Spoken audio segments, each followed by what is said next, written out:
part of our capital project selecting this next piece, and it's CPL, formerly known as Clark Patterson. Correct. Brian, do you want to introduce your team and Yes, get started? thank you. So my name is Brian Trott. I'm Vice President with CPL. I'll be your principal in charge for the project. I've got almost 30 years of experience. I'm very proud to say that the last 25 years I've spent at CPL focusing on K-12 design. It's what I know, it's what I love. I'm going to introduce the team quickly just because we've got a short time here and we want to get into the design work we did for tonight's interview. So Corey Hunsinger is on the far right. Corey's our project manager. Corey's very detail-oriented. She's always got a positive outlook to whatever we're dealing with. She's great with user groups, and she absolutely never drops a ball. She's a great project manager. Mike Penna is our MEP coordinator. So Mike, we're a full-service firm, so Mike will be responsible for all the MEP design work. And he and his team have a very, what's the design approach you guys take? It's common sense. It really is. So some of the mechanical systems get complicated, the controls, all that kind of good stuff. They have a way to boil it down and make it very much common sense and work for the school district. Strong fundamentals. And then last is Norm Gardner. Norm is our site civil engineer. Norm loves athletic fields and everything about them. He absolutely understands how to separate parent drop-off, visitor parking. You guys have done a lot of new stuff out front, but also there's parking that goes along with the athletic fields we're going to talk about today. So your RFP was a little different in that we've gotten design drawings from Mosaic, and I assume the board has seen these concepts and you've talked about them, and they're a great start. But we spent time pulling together a different approach for you tonight, and we'd like to show that to you. There's a lot here, so slow us down. We're going to try to keep moving quickly, but if we're moving too quickly through something or throwing acronyms out, please slow us down, and we will step back. So big picture, CPL is a large design firm. We're over 400 people strong. We've got 120 people in Rochester that would be the team for this project, so we have a very deep bench.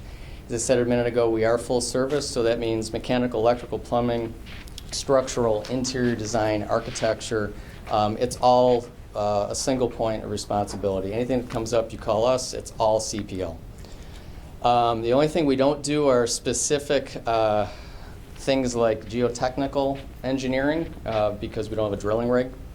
Hazmat testing, we don't have a lab, and some specialty things like theater and kitchen, just because those change a lot. We don't do enough of those to be experts in those. But otherwise, anything else, it's a single point of responsibility. It's all CPL. A little bit about our design philosophy, Mike? Yeah, these are our 3 S's of our K-12 design. They're really fundamental to our whole approach with K-12 schools. SED, we're very familiar with their requirements and expectations. We deal with them all the time.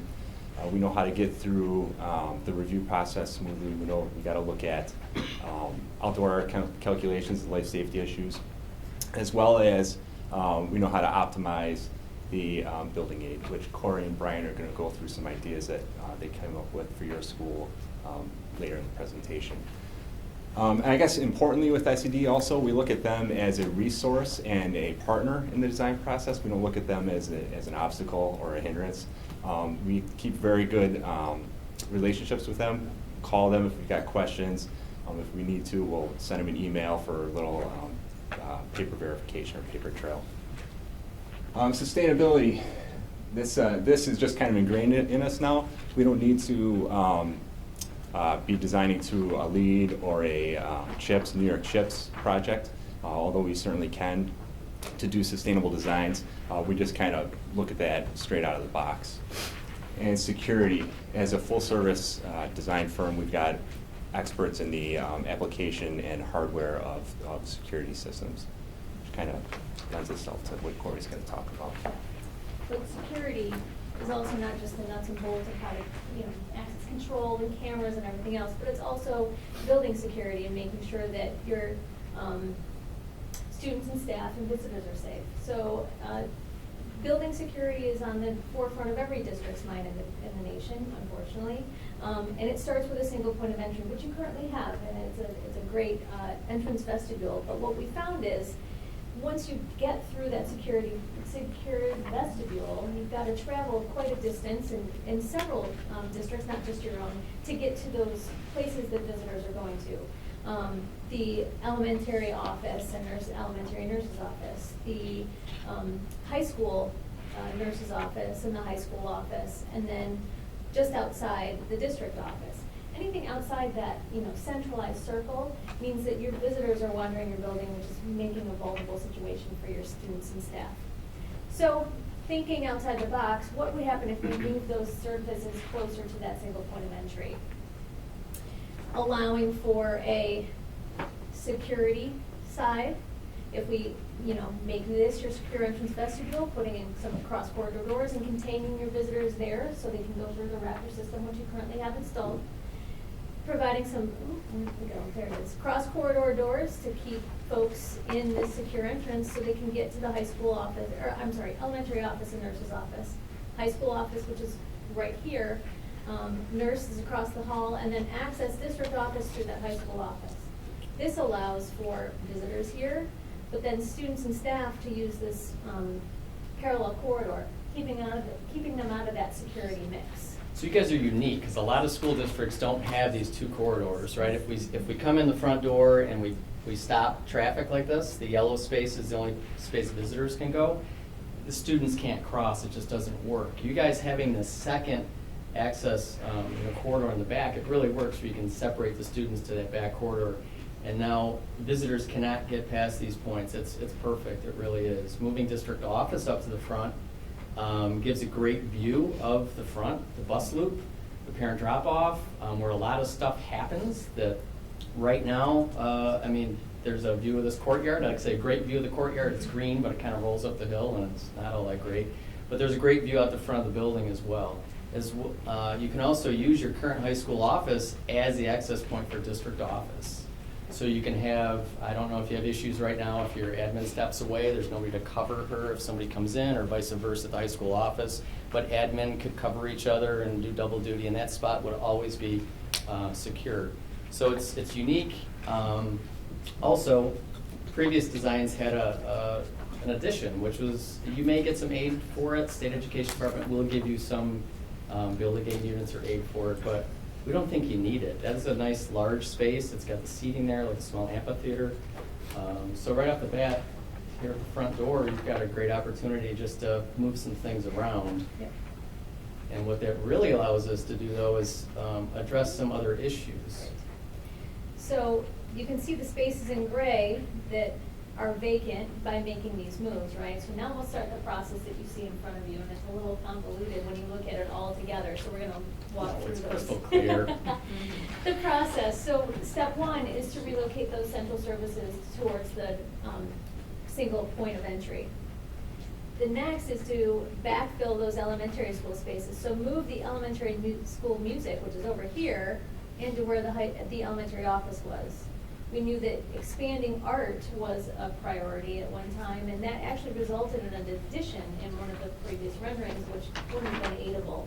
So this scheme would allow us to take over a classroom, move that classroom across the hall to expand art, and then move the resource room that was here into the vacated elementary nurse's office. And we just made that, we moved the resource just because it's an odd shape. The current office, we thought making using the standard classroom shape as a classroom up here. You could just leave it where it is as well and make this a classroom. But we've backfilled, we've created music and art in that wing with renovation space. It's fully aidable, it's alteration. With 66% aid, it's not a lot of aid. Even when things are aidable, there's a significant local share. So if we can just simply move some things around, we've got some alterations to make in art to tie these two classrooms together, and we've got some alterations here to open up into the music Just a suite. regular classroom up there? Yes. This guy? Okay. Yeah. Yep. So then the next step is constructing the pre-K classroom inside the existing courtyard, adjacent to the garden entrance, so easy parent pickup and drop off there if you choose to continue that process. And that would be aidable. SED would aid a pre-K classroom with proper justification, obviously.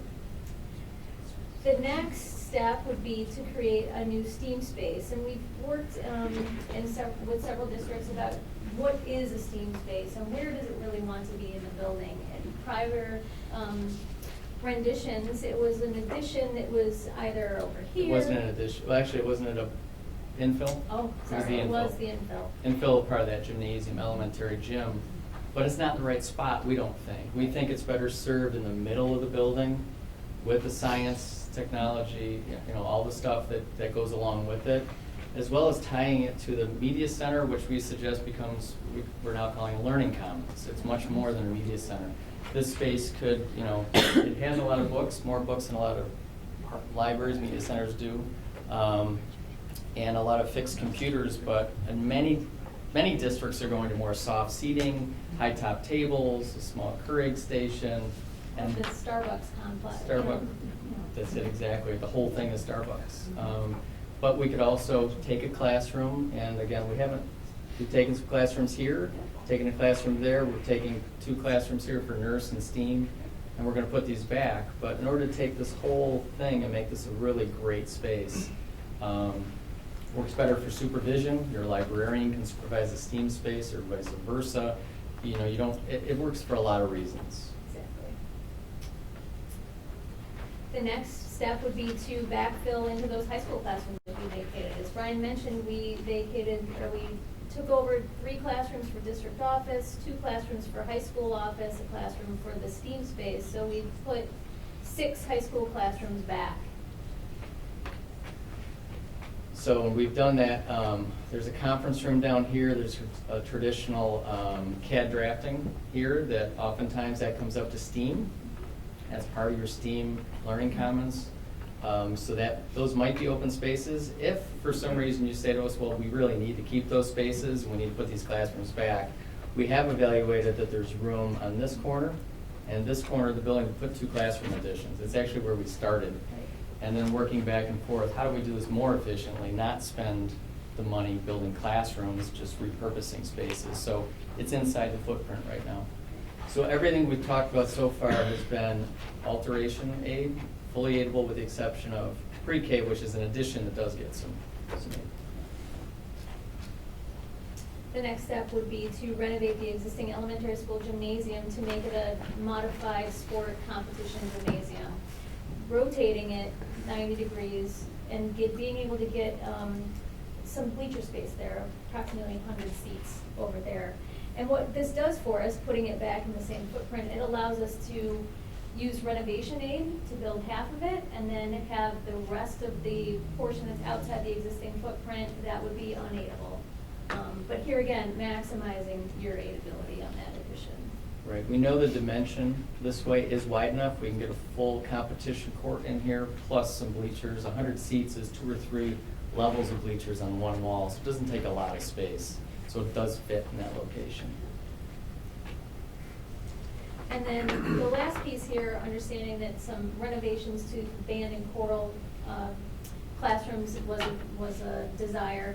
Putting an addition on vocal and band with a basement for access for auditorium storage down below. So this is efficient because 1, it doesn't take up more footprint. And 2, we've got to go down 4 feet anyways for foundations in this climate. So if we go down 10 or 12 feet and create the basement, there is additional cost for that. There's floor structure we have to put in. There's a concrete slab that gets moved down.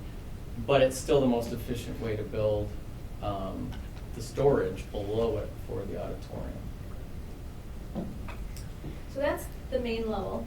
We'll go down to the lower level just so you can see how these components tie into it. So backtracking, this is the gymnasium addition and alteration. And then here's the 2 auditorium storage pieces. And you can see that you can access these storage areas from the current lower level. And the next piece would be to renovate the existing locker rooms off the small gym. We don't know if that's necessary. Right. Honestly, we didn't walk those. We walked the building with Tom, but we're assuming you've got a brand new gym. You're going to want those facilities upgraded. So, okay. They were partially done in previous projects, but they could still use Okay, great. So that's what we assume. We'd have to do something, because anything that looks pretty good now, when you put a brand new gym next to it, is gonna look not so great. So they gotta look great. The next component, number 9, is alterations to the existing corridor and the lobby space to create kind of an athletics entrance lobby node down in that level. So just to pause there, we talked about internally putting some doors up and trying to control people for after hours in this area. Easy thing to do. We didn't really show it because this whole, we do have all the rest of the training facilities down there, so maybe a lot of it will be open anyway. We'll figure that out in user group meetings. But this would be the minimal amount we'd need to do. Is this corner right here has got a stair in it and it's got some space. We'd actually, if we wanted to stay within the renovation or alteration pot, we would actually tear all that down, maybe put an open monumental stair up, and it'd be a very small lobby in that corner.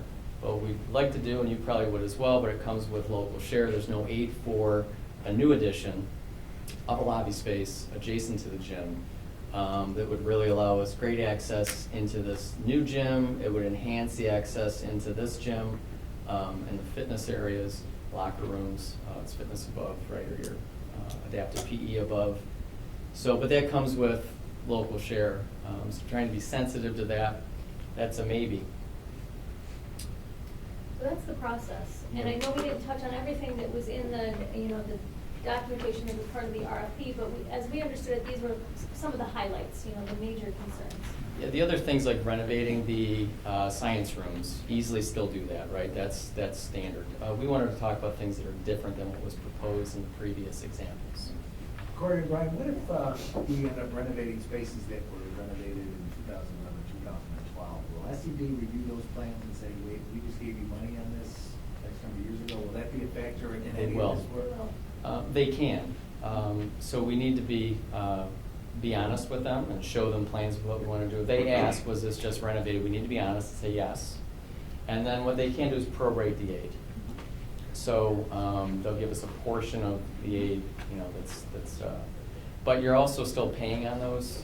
There was money borrowed on those changes, and you're still paying that back. So we really don't want to tear up spaces that were just done. And to be honest, I don't think we understand if we just did that through this, exercise. But I don't think we have, but. yeah, there might be some, like the locker rooms, Space for that all instance. works real well, I just was curious about that. Yeah, they'll prorate it. Yeah. Other than the band and vocal area, was there any other suggestions to the auditorium? So the auditorium, as we know, it was just renovated. It's a beautiful auditorium, except we understand the stage is lacking. We'd like maybe a raised stage, and there's not enough storage behind it. Raising the stage is not an issue, right? That's an easy thing to happen. The space behind it we've addressed with these basement additions, underneath the spaces above. And we're hoping we can take some of all the stuff that's in here and move it into proper storage and proper green rooms and get the bathrooms back. I mean, when it was designed, it's actually a great space with the toilet rooms and the green room space and all that kind of good stuff. The problem is it's just packed full of all the stuff that comes along with an auditorium, all the stage props and all the costumes and everything you've got to, keep track of. So we're hoping to really fix the back and leave the front really the way it is. Because it was renovated during that time as well, at least Yeah. the seating area, there was carpeting. and Yes, seats that- and House was lighting and stuff renovated. like that. Yeah, and it is a nice auditorium, but No thoughts about wing space or orchestra pit? no additional on this. As we get into user group meetings, we could talk about all that, and we want to talk about all that because we really feel it's just as important for the users to understand why something isn't being done as it is to understand why we are doing things. So the aid piece, or the cost to get in and excavate a pit in a space like that, where it is, and how you get dirt in and out, and the cost of it. Important, we can run all those scenarios and still understand the cost and have the team decide, okay, that doesn't make sense to move ahead with an alteration like that. But we want to have all those types of conversations. User groups are very important to us. We very much feel this is your project. You're going to live here. You're going to own it. The public's going to talk to you about it, good things and bad things. We want it to be all good things. So we'll have a lot of meetings on all of this stuff, whatever we decide to move ahead with. Did I hear you correctly when you said you're taking away 6 classrooms, but you replace the 6 classrooms within the existing footprint? Correct. Those are the blue spaces. Yeah, I see Yep. that, but I just curious. Yeah, just by moving things around. So by moving these, a couple examples, by moving district office out, we gain that whole chunk of space, and then moving the nurse over, we gain that space. So we had the whole bar open. That's the blue spaces. I think you can probably see those on the Yeah, plan. 6. Yeah, so these fit right in there. So that's music, district office. There are 2 spaces here that we combine into one classroom because they're long, skinny spaces. But so there's some alterations. But Okay. moving the CAD drafting, traditional CAD drafting, up to a computer lab in the STEAM space, we'll gain that space. Yep. So all within the footprint. Yep. That was our goal. But if it doesn't work in the user groups, we do have a backup plan, which are those additions. They do fit because we're going to move into the civil component. I'm going to have Norm talk about the site a little bit. And that does play into that somewhat. Are there any other questions on the rest of these changes? No questions about why would we move elementary school, office to the front door? Those little legs have to walk that much farther. Those are usually things that come up. We understand it was probably put where it is because it's convenient for the kids. Same with the nurse. But moving it to the front door, is a great idea. It was convenient when that was the entrance. I mean, it used to be that there were Right. 2 entrances, there wasn't one. Yes. Right. You went in this main door, so it was convenient to that one. Correct.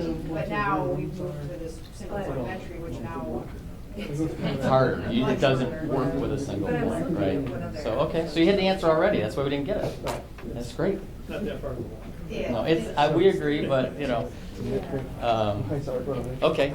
So, with that said, if you guys are comfortable with the floor plan information, then, Corey, you've got the clicker that works, or Norm does. Norm, you got the clicker that works. Dan's got pointers. This is just so I can, Okay. I need my own pointer sometimes. We can Norm. handle this part, trust me, we are technologically savvy enough to be able to handle the clicker and the pointer on the same piece.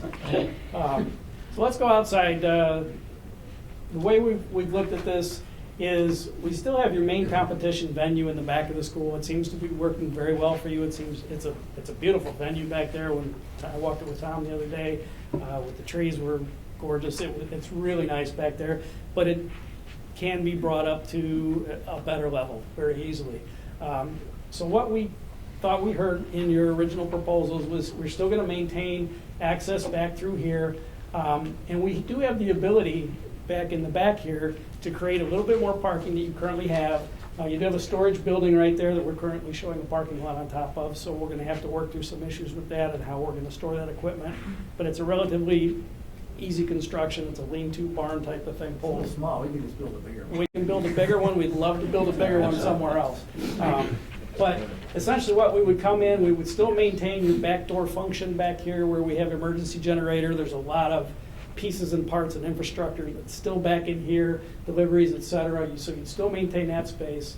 And then the gym addition that we talked about, bumping out a little bit, we'd be able to still bump it out and still maintain traffic all the way around. The way we've got this designed, we would actually give you a little drop-off loop in this area to allow drop-offs for your athletic venue or to pick up Johnny from basketball practice, whatever it might be. Some minor parking in the inside, a flagpole, make it look like the athletics entrance to a building. We do have about 90 spaces back here shown. There's some dirt work that has to be involved because you do have some slopes on this campus that you're all aware of. So we'd be cutting into. One interesting feature that we did find as part of whenever we get into a project, we like to do our homework to understand what is out there on the landscape. We're the water and sewer engineers for Livingston County. We're down in York. We do work in almost every community in Livingston County, so we have a very good relationship with the county people. So we went and actually did some research on your deeds to understand what you can and can't do on the property. Is there anything encumbering on it? Turns out that there's a 100-foot strip of land on the northern property line of your project, or of your parcel, that is dedicated for no build zone. Basically, you're not supposed to put any structures within that 100-foot between the property line here and here. You can certainly put roads. In fact, your deed says that they prefer to have an access road that would come off of the street up here and go all the way to the back of your property to access the parcel behind you. which is actually written into your deed. So I thought that was kind of interesting. It looks like you've respected that. The corner of this building is almost right at the 100-foot line. I'm assuming that was on purpose. Even a blind squirrel finds a nut now. But you are allowed to build parking lots, or, in this case, the portion of your old tennis court up in that area was within that zone. So you can do stuff on it, you just can't build a building within that zone. So we thought, this works rather well. It's 90 cars. Understanding that under a major football game or a major soccer event, that's still probably not enough, but it's better than what you have now. It's a more organized and more efficient parking lot. And again, with the drop-off loop, you'd have the ability to, under non-events, use it as a circular environment. One of the things we've been noticing with the State Education Department reviews is they're becoming very, very particular about fire access roads and fire apparatus roads. Currently, there's really not a defined fire apparatus road around the back of your building. It looks like you do follow a pathway. I don't think it has any grass block or any subsurface structure. The walkway to the old tennis court you're talking about? No, back through here. This road that we have shown. Yeah, this. There's no road there. Yeah. We can Yeah. drive our vehicle. We've had a lot of State Education Department reviews come back recently, and they've been very, very They've been adamant about it. Yeah, they have. adamant about getting the appropriate fire apparatus road. Code requires that you have 360 degrees around your building and to within 150 feet of the building. So from a planning standpoint, we need to plan for it and show it, Right. and probably not send it to state ed with that road, because then it's in the project. But if they come back and say, well, you need to have this road, we all need to know it may come back. So we plan some costs for it, we make sure it fits. The building addition that we talked about, the 2 classrooms, one will be here, one will be there, look at that. So we needed 2 dots, it worked. They fit, it works, the road works around it. So even in the future, if you decide you need additional classrooms, we're not tying your hands. That's always our goal, is to be able to look out 5, 10, 15, 20 years in the future and give you as much flexibility as possible. Is that one lane? It has to be by code 20-foot wide. And it doesn't necessarily have to be paved, but it has to be able to support a fire truck. We've done it with what they call grass blocks, which are pieces of concrete that the grass actually grows through. You got those at the village park. Yeah. Yeah. Yeah, so that is an opportunity if we didn't want to pave this, but from a circulation standpoint, from a maintenance standpoint, and it may be something you would incorporate into your design overall. But again, as Brian said, this is a planning element, but be prepared that the last few SED reviews we've had that have involved additions, they've looked at the fire apparatus road requirements very, very closely. And anytime we put an addition on your building, it gets that much bigger, it justifies it that much more. So we've had problems with districts that we weren't doing any additions. Right. And we argue it's grandfathered, it was designed that way, we don't have to fix it, and we've not won. We've lost that argument. So we're pretty sure we're gonna have to do it, I guess is what we're saying. So it's primarily fire access, because we It's really a- don't need it, because you you can don't- access that with the southern driveway and make that loop. The only purpose to it is a fire apparatus road. You're required by, and the code requires you have to be within 150 feet of all sides of the building. Now that said, security, right? If there's a major event and something happens here, you can't get off your property. Everybody back here parked can't get out, everybody's stuck. So you've got 2 means of egress out of the back of your parcel. So it actually is a great thing if you look at your safety plans and you've got to do it anyways. We may want to plan it as a 2-lane road. We'd have to put 20 feet. It has to be a minimum of 20-foot wide. But for 2-lane, two-way Which is traffic. appropriate. 22 is usually a road width. The 20 feet is for a minor road that you're not using a lot, especially if you went to a one-way type of roadway where it's you have that loop situation. So there's a lot of things you can do with this. It gives you the flexibility to figure it out. You can put gates up. You don't need to have it open during the day. I mean, there's a lot of things like that you can work into it. Yeah. We talked about some of your front circulation issues, and as we get into it and through user groups, the conversations with Tom, et cetera, we can try and figure out if maybe there's something else that this could serve. So, it gives you that flexibility. So, Go, yeah, the fun part, on the next yeah, slide. I'm excited about this the next stuff's all slide. boring, quite honestly. It's a parking lot and a roadway. It's kind of boring. What we really are love and passionate about I had 4 kids play high school and college sports all the way through, and I think I've been to every venue in New York probably over my years. And what I do when I go to these venues, I try to, why did they do that? What's this? My wife hates it. I go under the bleachers. I'm looking up to see how the bleachers are built. It's really, I don't know, it's a curse, I guess. But essentially what we'd be looking at is building a turf complex in here, full-size, 70-yard wide, competition grade, soccer field fits in there. Obviously a football field fits in the venue also. When I walked in with Tom the other day and looking at it and talking with him, he did say that this field is built on a lot of fill. This whole western side is probably 15 feet maybe of fill. We're not sure from where, we're not sure of what. And occasionally we have to go out and maintain some things that we find holes, subsidence, a couple of minor things like that. But it is going to be a challenge to try and put a turf field on, because when you have a grass field in that area, if a subsidence or a small hole, you throw some dirt on it, plant some grass, and you move on.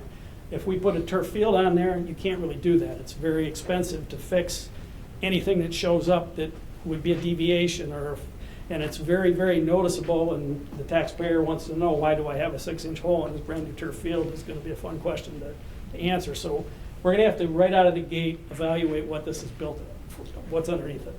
Right.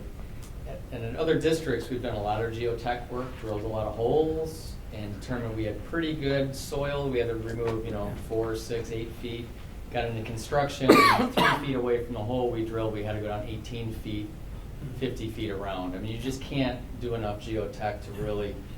So from cost estimating standpoint, again, we would assume probably a third of that whole field, third of the whole field needs to be removed and filled back up. There's going to be some significant dirt work involved with this. We just finished Geneva High School, and Geneva High School had an old creek bed running through it, and it had the hole that the creek made, and we had to fill it in, put structural fabric down to try and bridge everything. They absolutely love it now, but it was something we had to deal with, and I'm guaranteed we're going to have some things that we got to analyze in this area. The front, this side of the building. So where we're going, Nora, because we got to keep moving to the next one because Okay. we're running out of time. Yep. Is that might serve you much better as a grass field. Leave that as grass, because you can fix it, you can repair it, you can use it, and then the next slide. The next slide all right, I'm moving. So what we talked about, this was supposed to be a road anyway when this was originally deeded to the school. Why not put the road in? It could be a legitimate road. It's, basically having a second means of egress out of the campus from a security standpoint. It gives you a second point of entrance. This could be an athletics entrance.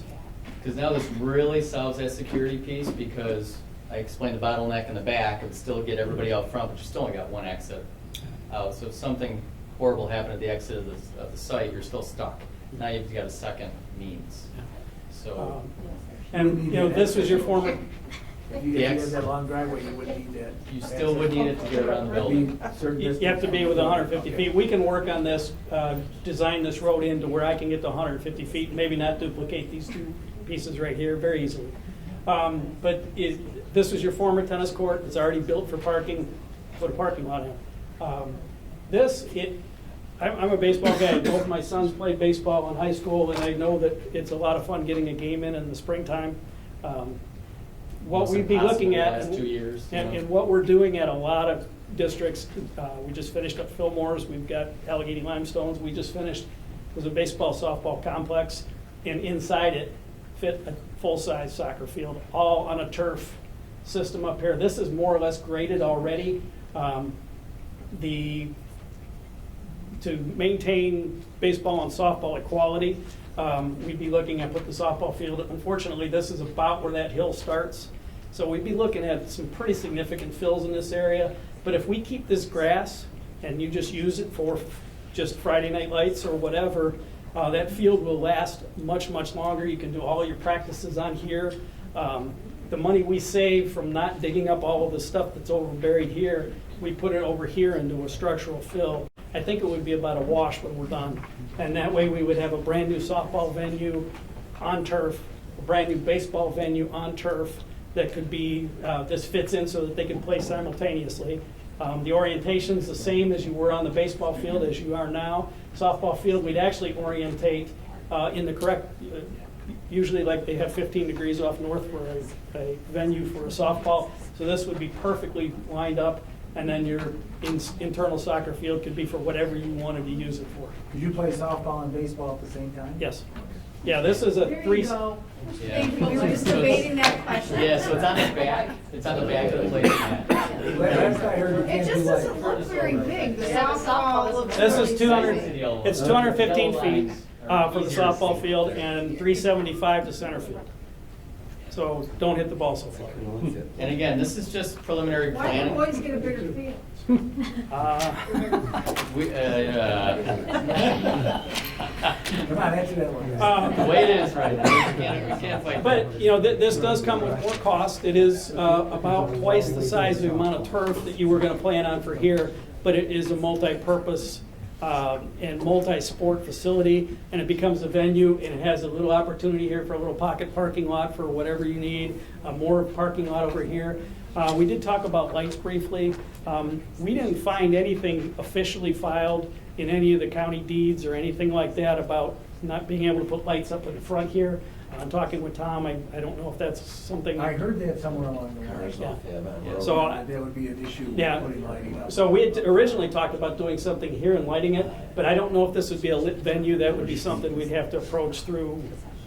Now, If there's the deed issue, then there's the community surrounding. Yeah. it. Yes, So the they have a big issue community. with that, I'm sure. Yeah. So the politics of putting lights on that road, right, we'd have to get through the politics. But we can share that the LED lighting, who are we pointing at back here? Allison Yeah. lives across the street. Oh, right there. oh, oh. That's Allison's house right there, Brian. That's the bigger issue. You live there? My mother-in-law, she lives right Right Okay. across, yeah. So, I will. So does Julie. Yeah. She All has a right. board hat on. Right on the street. So yeah, so let's talk about Electric, you'll that. say. The LED lights now are sharp cutoff, they call them, so you can really direct the light where you need it on the field, and the light doesn't spill out like the old lights where it just kind of lit the whole neighborhood. It's not like that anymore. Yes, they're all of our lighting is dark sky compliant. Dark sky compliant, there you go. So, and we would suggest a field trip.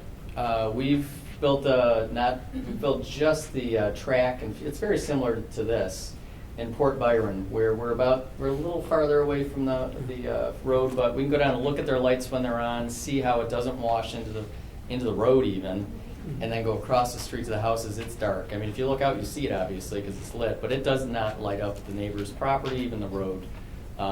So we can really do a lot now with the newer LED lights, and those lights last a long time. You're not replacing bulbs and all kinds of that stuff What's as the well. likelihood we get people to stop parking up there with that parking That'll lot? never happen. How many? Now, They won't well, struggle. we can try and build them. This is about 45, 50 cars. Okay, that's what I was going to ask. Yeah, Yeah. so. You got 90 back here, you got 40, 50 up there. Right. That's another issue. We'd like to get people to stop parking on that. Right. Yes. You know, this would draw them into the campus, especially if we had a second means of egress into the campus for your athletic field entrance. We can also put a lot of parking along Yeah, the road. there's a lot of opportunities here too.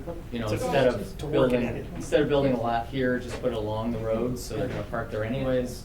There's, many ways to skin this cat. Sidewalks About is- a concession stand down. Well, there would need to be something up above. Something up Yeah. above, you know, a storage building, something. Yeah. Primarily toilet facility. Toilet, concession, all that stuff is the next level. The good news is it's on the high side of your campus, so all of your infrastructure, if I remember my engineering, things flow downhill usually, so all of that would be able to flow. Now, something else to think about, alteration is much more aidable than new. Concession stands, exterior toilet room buildings never get any aid. So one thing we could do is look at the corner of this existing building, take this classroom and turn that into toilet rooms and concession and get 100% aid on it because it's alteration. We've done that at Geneva. We're going to show you that. So there's ways. It's a little far away from the field, but you get the aid on it. It's affordable. You've got the clicker. You ready? Yep. Oh yeah, it's the next. So go ahead. No, this is the pretty cool part. Uh, This is what we did at Geneva from concept. If I suppose we can take questions now at this point. Well, yeah, because we're out of time. We're trying to be sensitive. We're actually over, so we're trying to be I'm trying to be sensitive to that. Okay. But we've got an animation here, so part of the RFP was to be able to show you things in 3D. We've got planning. This is an animation we did for the district in pre-referendum. They put it on the website to sell it to the community. You can start it running, Norm. We can let this run, and we can just do questions and answers if you would like us to, to wrap up tonight, or we can go through and talk about it. Geneva Central School Districts, this is their new gym that we put on. We actually took down an old gym because it wasn't the right size, and we put back a gym in the current footprint and built, designed a fitness center in that same footprint so we can maximize it. But the aid, they were paying 5 cents on the dollar, so they could afford to do that.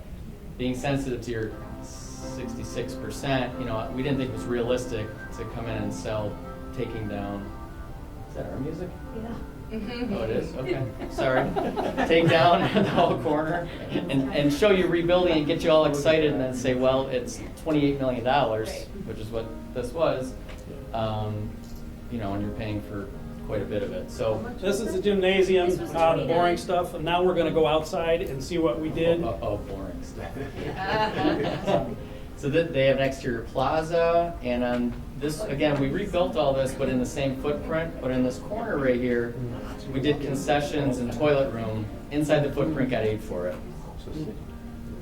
So it's a great project. There's the concession. Toilet rooms are around the corner here with the lights, all within the footprint, all aidable. So with your concept, take the corner of the high school. It's a little farther away from the field than this is, but you'd still get the aid for it. Round numbers, it's running about $500,000 for concession and toilet rooms, so it's a lot of money. This is the cool part, Brian. Yeah, here. I hope it's the cool part. You're gonna This see is what Norm's was actually passion. built and just finished last year. What was that turf field with the fill? What was the cost of the field to do? This is about a $2 million, but With the fill? Yeah, this right here was the creek ran right through the middle of this, so we had probably another $500,000 in fill at that location. We did. Unsuitable soils. So this isn't quite done yet. You can see the track isn't surfaced yet. The bleachers weren't quite wrapped up. It was a construction progress drone flight that we did. But we use drones for roof surveys, repointing. We look at your mansard roofs with it, get up and use the drone. We don't need to rent a lift anymore. Get somebody up there tied off, risk tearing up your lawn, somebody not knowing how to run it and tipping it. We use the drones for all that. We've got infrared, so we can see where water is in your walls and roof with the infrared camera on the drone. We do fun stuff, just get up and take a look at your site, take a look at your parking. If you've got issues with, you just did the work out front, but issues with congestion with parking, the drone can go up and float and actually see how the cars are moving in and out of your campus. All kinds of great stuff. The drone's very, certainly a great tool for us. We've actually, at Elbow, we've used it for a survey. We've gone around the entire campus and literally flew in every nook and cranny, and it's a great design tool for us. Oh, I didn't do it. I was going to try to get it on again. There we go. So, I know it's early in the project, but you get a lot of rooms being changed, and how do you manage disruption? It's really just a phasing plan to make sure that everybody's on the same team. It's all about communication, right? So understanding which pieces need to move first, that allows us to figure out which pieces need to move second and third, onward. But then also picking the time when it works best with the district schedule. So is there something that we can start early, before the end of school, so then we can utilize the summer months to backfill with classrooms so that everything's ready for start of school in September. It really comes down to communication. I don't have a volume control here. The other thing is, we look for swing space, right? If you don't have any extra classrooms, which I don't think you have a lot of extra classrooms, we'll look for creative ways to create space. Is there a way that we can maybe take the elementary school gym in the spring and use that for a couple classrooms and get the kids outside for PE, or use the high school gym? We'll come up with creative ways to do that. There's a way to take the library media center here and put a couple temporary partitions up and create some classrooms. We'd have to use the windows. You know, there's things like that we can do, but phasing is definitely a big part of it. Summer's short, you know, it's 8 to 9 weeks typically, and it goes very quickly. It's a lot to do, so we work hard at that.